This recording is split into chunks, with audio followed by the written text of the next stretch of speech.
How you can change your location on Grindr in 2025. In this video, I'll show exactly how you can do it.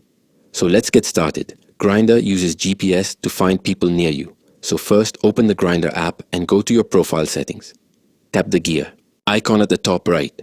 Now, look for the part that says location and choose set manually. Then, type in the place you want to appear in. You can also let Grindr use your phone's GPS. Just make sure your location is turned on in your phone. If you want to look like you're in a totally different city, you can try using a VPN. A VPN helps you change where your phone says you are. Sometimes things don't work right. If that happens, try restarting the app or checking your internet. That can fix most problems. Also be careful when changing your location. Don't share too much personal stuff with people you don't know. Once you change your location, check if it worked. See if your profile shows up for people in the place you picked. And that's it. That's how you can change your location on Grindr in 2025.